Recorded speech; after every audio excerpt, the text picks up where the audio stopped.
ሰላም ሰላም ጤና ይስጥልን ክቡራትና ክቡራን እንዴት ናችሁ? በያላችሁበት ሰላምታ ይድረስ። አቤል ሻንቆ ነኝ።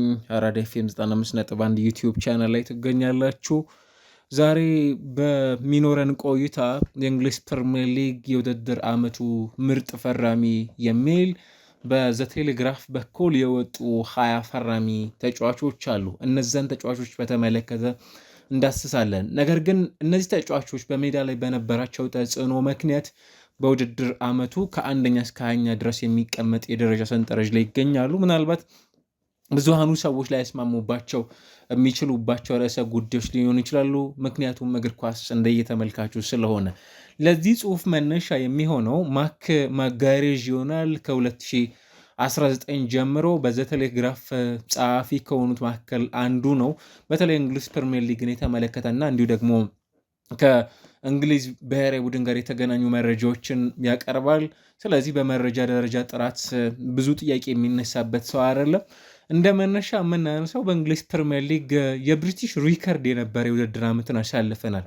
እንደና አሌክዛንደር አይዛክ በዝውውሩ የወጣባቸው ገንዘብ በስካሁኑ ቆይታዎች በጣም ትልቅ የዝውውር ጉዳዮችን ከተመለከትንባቸው መካከልም ጭምር የሚነሱ ናቸው እና የውድድር ዓመታቸው በስፖርቲንግ ዳይሬክተሮቻቸው አማካኝነት ወደዚህ ክለብ ከመጡ በኋላ የፈጠሩት ተጽዕኖ ምናልባት ከአንደኛ እስከ 20ኛ እንዲቀመጡም ጭምር ያስቻላቸው ነው። የእናንተን ግምት አስቀምጡልኝ። ነገር ግን በተከታይነት እያነሳን ጉዳዮችን እንመለከታለን። በቀዳሚነት የተቀመጠው የማንቸስተር የፊት መስመር ተጫዋች የሆነው ብሪያን ኤምቤሞ ነው የሚሆነው።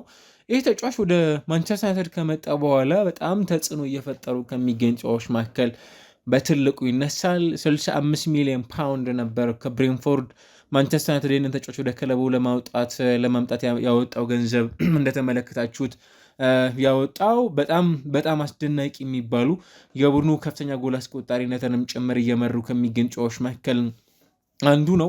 እስካሁን ድረስ ባለው ቆይታ 9 ጎሎችን አስቆጥሯል። ምናልባትም በፕሪሚየር ሊጉም ጭምር 56 ሙከራዎችን በማከናወን ቀዳሚ ከሚባሉ ተጫዋቾች መካከል አንዱ ነው። በተጋጣሚ ሳጥን ውስጥ የነካቸው ኳሶች 105 ናቸው። ይህም በቁጥር ደረጃ ከፊት የሚያስቀምጠው ተጫዋች ይሆናል። 34 ቢግ ቻንሶችን ክሬት በማድረግም ጭምር ደግሞ በፕሪሚየር ሊጉ አሊያም በ2025/26 የውድድር ዘመን ተጽዕኖ እየፈጠሩ ከሚገኝ ተጫዋቾች መካከል በቀዳሚነት የሚነሳ ነው። ይሄ ማለት ብሪያን ኤምቤሞን በውድድር ዓመቱ ከፈጠራቸው ተጽዕኖ አንጻር እና ደግሞ ከወጣበት ገንዘብ አንጻርም ጭምር በእንግሊዝ ፕሪሚየር ሊግ ቁጥር አንዱ የውድድር ዓመቱ ፈራሚ የነበረ ተጫዋች ያደርገዋል። ሁለተኛ ደረጃ ላይ የሚቀመጠ ተጫዋች ለብዙዎቻችን ሰርፕራይዝ የሚያደርገን ይመስላል። የቀድሞ የአርሰናል እና የባየር ሌቨርኩሰን የአማካይ ስፍራ ተጫዋች የሆነው ግራኒት ዣካ ነው የሚሆነው። ይህ ተጫዋች ወደ ሰንደርላንድ ሲመጣ አንድ ከቢቢሲ ጋር በነበረው ቆይታ በጣም ካስደነቁኝ ውሳኔዎች ውስጥ መካከል ወደ 22 አሊያም 24 ደቂቃዎች ብቻ አስፈልገውት እንደነበረ ከክለቡ ባለሀብት ጋር በነበሩት ቆይታዎች ወደ እንግሊዝ ፕሪሚየር ሊግ ዳግም የመመለሱን ጉዳይ እንዳስመለከተን ይታወቃል። ታዲያ እድሜው ገፍቶ ነው ተጫዋቹ የመጣው። እንደምታውቁት ወደ ፕሪሚየር ሊጉም ከመጣ በኋላ ቡድኑን በአምበልነት የመምራትን ኃላፊነትን ነው የተሰጠው።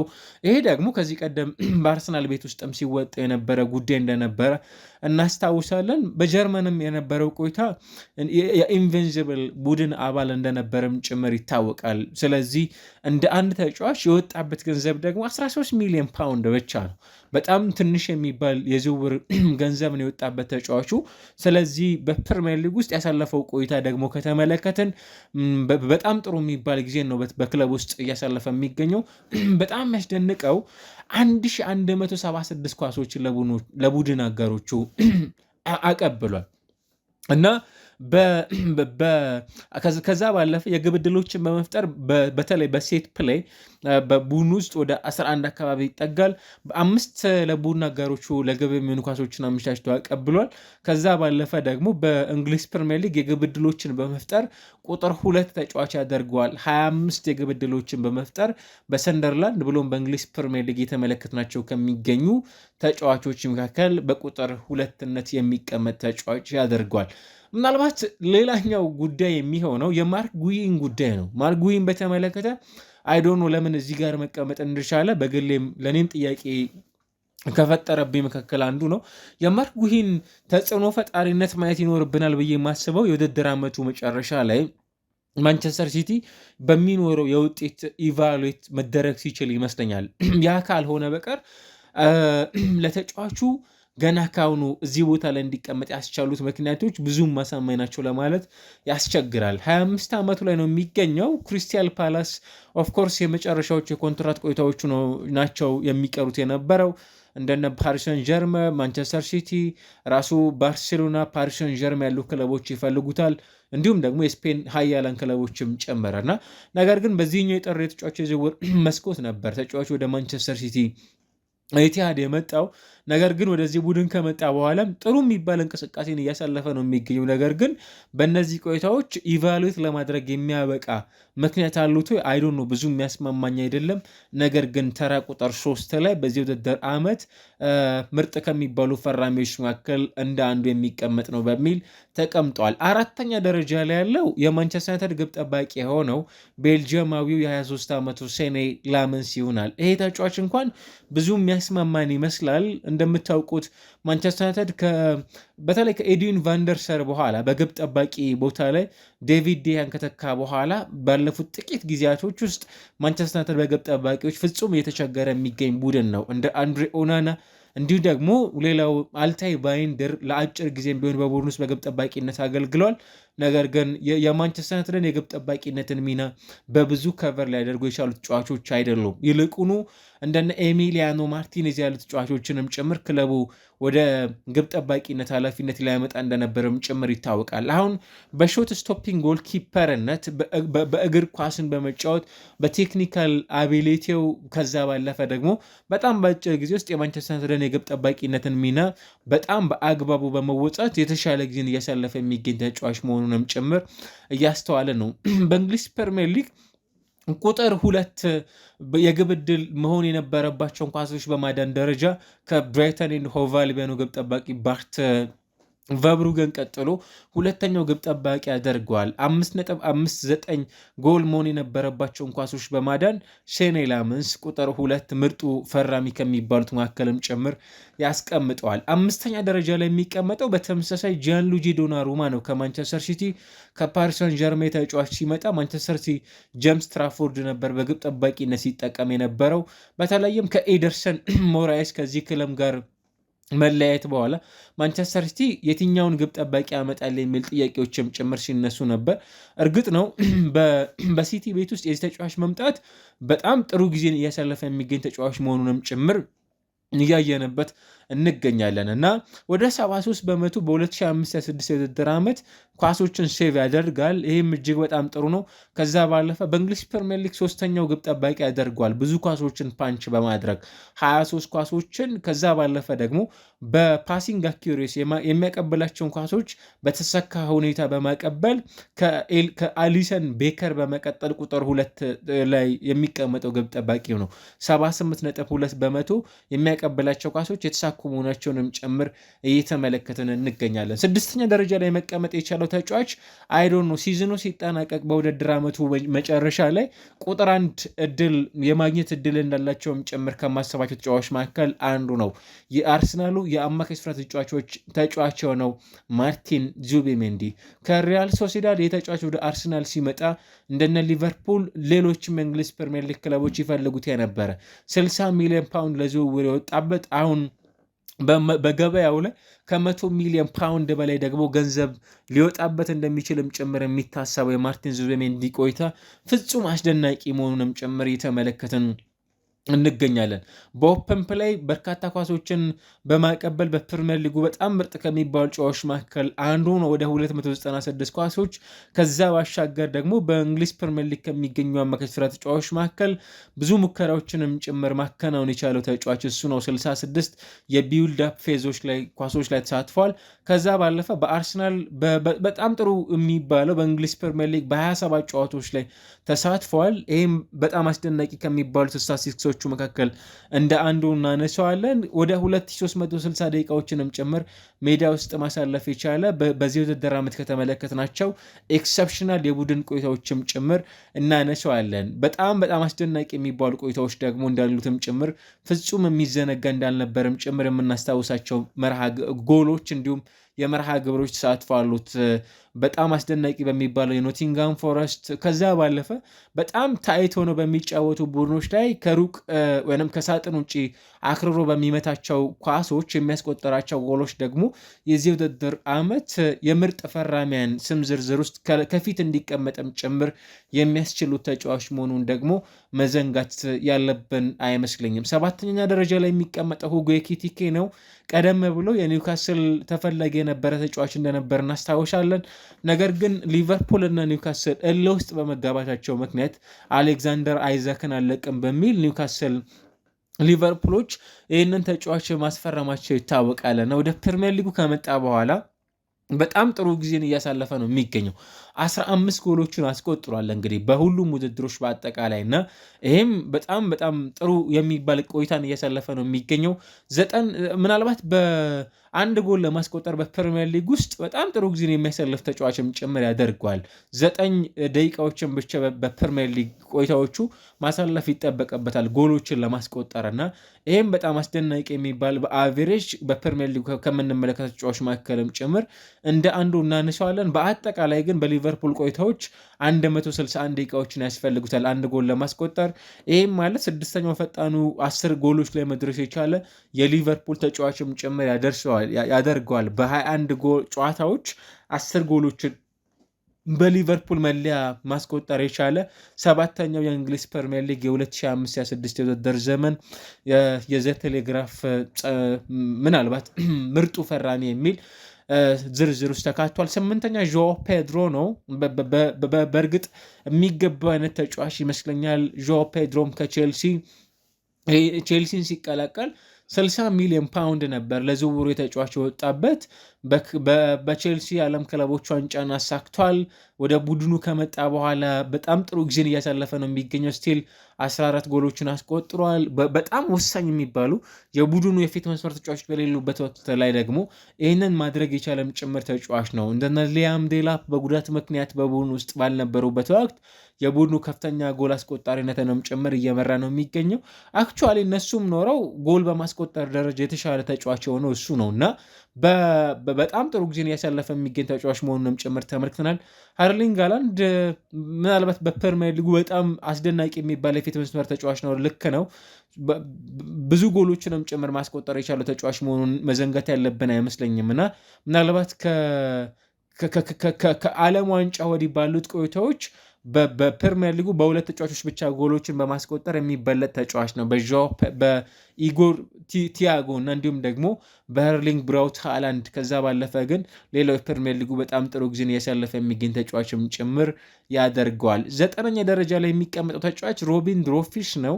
ይህ ተጫዋች ኔዘርላንዳዊ ከ21 ዓመት በታች በጣም ጥሩ የሚባል ተጫዋች እንደሆነም ጭምር ይታወቃል። ከኒስ በ9 ሚሊዮን ፓውንድ ብቻ ነበር የተጫዋች ወደ ፕሪሚየር ሊጉ መምጣት የቻለው። በጣም ጥሩ ጊዜን እያሳለፈ የሚገኝ ተጫዋችም ጭምር ልንለው እንችላለን። ምናልባት ባርጌን ይኖራቸዋለም ጭምር ተብለው ከሚጠበቁ ተጫዋች መካከል አንዱ መሆኑን ልናነሳው የሚገባ ይመስለኛል። ምናልባት በቀጣይ ዓመታት በደንብ ሻይን ያደርጋሉ ጭምር ከሚባሉ ተጫዋቾች መካከል እንደ አንዱ ልናነሳው የሚገባ አይነት ተጫዋች መሆኑን እየተመለከትን እንገኛለን እና ይህ ተጫዋች በዚህ ውድድር ዓመት ከፈረሙ በጣም ጥሩ ከሚባሉ ተጫዋቾች መካከልም ጭምር አንዱ ያደርገዋል። በፕሪሚየር ሊጉ በተለይ ኳሶችን ሴቭ በማድረግ ደረጃ በእንግሊዝ ፕሪሚየር ሊግ 3ኛ ደረጃ ላይ ያስቀምጠዋል። ከዛ ባለፈ ደግሞ 71 በመቶ ሌላው በጣም ቤስት የሚባል የፓሲንግ አኪሬሲ ያለው ተጫዋችም ጭምር ሊያደርገው ይችላል። ከዛ ባለፈ 5 ግብ ጠባቂዎች ብቻ ናቸው ከሱ የተሻለ ክሊንሺቶችን በዚህ ውድድር ዓመት ማስመዝገባቸውንም ጭምር እየተመለከትንበት የምንገኘውና ሮቢን ድሮፊሽ ሌላው በዚህ ውድድር ዓመት በጣም ጥሩ ጊዜ እያሳለፈ የሚገኝ ተጫዋች መሆኑንም ጭምር በውድድር ዓመቱ እየተመለከትናቸው ከሚገኙ ግብ ጠባቂዎች ያለን ተጫዋች መካከል እንደ አንዱ የሚነሳ ነው። 10ኛ ደረጃ ላይ የሚቀመጠው በእንግሊዝ ፕሪሚየር ሊግ በጣም ልምድ የነበረው በሊቨርፑል በእንግሊዝ ብሔራዊ ቡድን በአያክስ አምስተርዳም ብዙዎቻችን የምናስታውሰው እና ደግሞ ወደ ተርኪሽ ሊግም ወደ ሳውዲ ሱፐር ሊግም ጭምር አቅንቶ የነበረው ተጫዋች ጆርዳን ሄንደርሰን ይሆናል። ይህ ተጫዋች ልክ ነው፣ የኬሪየር ማብቃዎቹ ላይ የሚገኝ ተጫዋች ነው። ከሳውዲ ፕሮ ሊግ ወደ አያክስ የሄደበት መንገድ ጥሩ አልነበረም። የአውሮፓ ቆይታዎቹ እንዳልተጠናቀቁም ጭምር ደግሞ የሚያሳይ ቆይታ ነበረው ማለት ይቻላል። ኬቲያን ድሪው በተለይ ወደ እንግሊዝ በተለይም በቋሚነት ብሬንፎርድን ከተረከቡ በኋላ ይህ ተጫዋች የመጣበት መንገድ በጣም ያስደንቃል። በጣም ጥሩ ጊዜን እያሳለፈ የሚገኝ ተጫዋች መሆኑንም ጭምር ደግሞ እየተመለከትን እንገኛለን። በ90 ደቂቃዎች ውስጥ ብዙ ኳሶችን ፓስ በማድረግ ምናልባትም በቡድን አጋሮቹ ናታን ኮሊንስ ብቻ የሚበለት ተጫዋችም ጭምር ያደርገዋል። በአማካይ 54 ኳሶች እሱ 53 ኳሶችን ያቀብላል ለቡድን አጋሮቹ። ይህም በጣም ጥሩ የሚባል መሆኑን መረዳት እንችላለን። ከዛ ባለፈ በዚህ የውድድር ዓመት በቡድኑ 3 የግብ ዕድሎችን ፈጥሯል ከቫይታሊ ያኔልት በመቀጠል ማለት ነው እና በጣም ጥሩ ከሚባሉ ስታቲስቲክሶች መካከልም ጭምር እንደ አንዱ የሚነሳ ነው። 11ኛ ደረጃ ላይ የሚቀመጠው ራያን ቼርኪ ነው። አይዶኖ በቀጣይ ዓመታት የእንግሊዝ በጣም ትልቁ ታለንት የመሆን እድል እንዳለውም ጭምር ከሚጠበቅባቸው ተጫዋቾች መካከል በቀዳሚነት የሚነሳ ነው። ራያን ቼርኪን በተመለከተ ከሊዮን ወደዚህ ወደ ማንቸስተር ሲቲ ከመጣ በኋላ በጣም ጥሩ ጊዜን ያሳልፋል ተብሎ የሚጠበቅ ነው። ከዛ ባለፈ በብሩኖ ፈርናንዴዝ በእንግሊዝ ፕሪሚየር ሊግ ብዙ የግብ ዕድሎችን በመፍጠር የሚበለጥ ተጫዋች ነው። ከዛ ባሻገር ግን ጥሩ ጊዜን እያሳለፈ የሚገኝ ተጫዋችም ጭምር መሆኑን እያስተዋለ ነው ራያን ቼርኪ። ከዛ ቀጥሎ ዶሚኒክ ካልቨርት-ሌውን በጣም በቅርብ ጊዜያቶች ወደ ጎል ማስቆጠር እየተመለሱ ከሚገኝ ተጫዋቾች መካከል አንዱ ነው። 12ኛ ደረጃ ላይ ይቀመጣል። ኤሊ ጁኒየር ክሩፒ በዚህ ሰዓት ላይ በበርንሞዝ በጣም አስደናቂ የሚባል ቆይታን እያሳለፈ የሚገኝ ቴክኒካሊ በጣም ጎበዝ የሆነ ተጫዋች መሆኑንም ጭምር ልናነሳለት የሚገባ አይነት ተጫዋች መሆኑን እየተመለከትን ነው የሚገኘው። የዚህ ተጫዋች ደግሞ በተመሳሳይ በቁጥሮች ደረጃ ከለካ ነው ከ25 በላይ በእንግሊዝ ፕሪሚየር ሊግ ሙከራዎችን አድርጓል። ከዛ ባለፈ ብዙ በሚያደርጋቸውን ሙከራዎች ወደ ጎልነት የመቀየር ኮንቨርዥን ሬቶቹ በጣም የተሻሉ ናቸው። ከዛ ባለፈ ደግሞ 8 ጎሎችን አስቆጥሯል ከ26 ሙከራዎቹ። ይሄ ደግሞ ማለት 30.77 በመቶ የሚያደርጋቸው ሙከራዎች ወደ ጎልነት የመቀየር እድል እንዳለውም ጭምር የሚያሳይ ነው። ኤሊ ጁኒየር ክሩፒ በዚህ ደረጃ የሚቀመጥ ተጫዋችም ጭምር ያደርጓል። ኤስቴቫኦ በቼልሲ ቤት ውስጥ የተመለከትነው የሚገኘው ተጫዋች 14ኛ ደረጃ ላይ ይቀምጣል። ብዙዎች አይዶኑ ቀጣይ ዓመታት በእንግሊዝ ፕሪሚየር ሊግ ሸን ያደርጋሉ ተብለው ከሚጠበቁ ተጫዋቾች መካከል አንዱ ነው። 10 የእንግሊዝ ፕሪሚየር ሊግ ጨዋታዎችን ብቻ ነው በቋሚነት መጀመር የቻለው።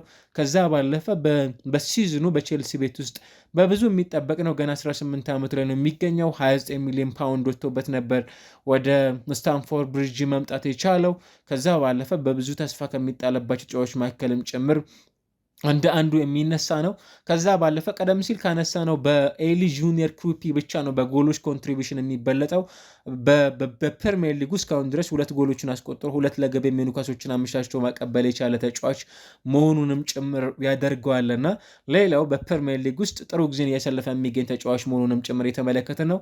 ከዛ ባለፈ በኤክስጂ ወይም በጎል ኢንቮልቭመንት በጀሬሚ ዶኩ ብቻ የሚበለጥ አይነት ተጫዋችም ጭምር ያደርገዋል። ከዛ ባሻገር አንቶን ውስታች 15ኛ ደረጃ ላይ እንዲሁ ደግሞ ኤልሃጂ ማሊክ ዲዩፍ ደግሞ 16ኛ ደረጃ ላይ የሚቀመጥ ተጫዋች ሲሆን ማሊክ ቲያው 17ኛ እንዲሁ ደግሞ ዳንጎ ታር 18ኛ በኬራን ዴውሽበሪ ሃል 19ኛ 20ኛ ደረጃ ላይ የሚቀመጠው ራያን ይሆናሉ። እነዚህ በእንግሊዝ ፕሪሚየር ሊግ የውድድር ዓመቱ ምርጥ ፈራሚዎች ተብለው በዘቴሌግራፍ ጽሑፍ የወጡ የ2025/26 ፈራሚዎች መሆናቸውንም ጭምር የሚያሳዩ ናቸው። ምናልባት ያልተካተቱ ተጫዋቾች ይኖራሉ። በግሌ ቪክተር ዮኬሬዥ በዚህ እጩዎች ውስጥ ያልተካተተ ተጫዋችም ነው። ሌሎችም በጣም በርከት ያሉ ተጫዋቾች ይኖራሉ። ነገር ግን እስካሁን ድረስ ካደረጉት ተጽዕኖ አንጻር የእነዚህ ተጫዋቾች ስም ዝርዝር ነው ከፊት ብቅ ያለው። እናንተስ የትኞቹ ተጫዋቾች ናቸው በውድድር ዓመቱ ከተመለከታችኋቸው ምርጥ ፈራሚ የነበሩት የሚሉትን አድርሱን። አብራችሁን ስለነበራችሁ ከልብ አመሰግናለሁ።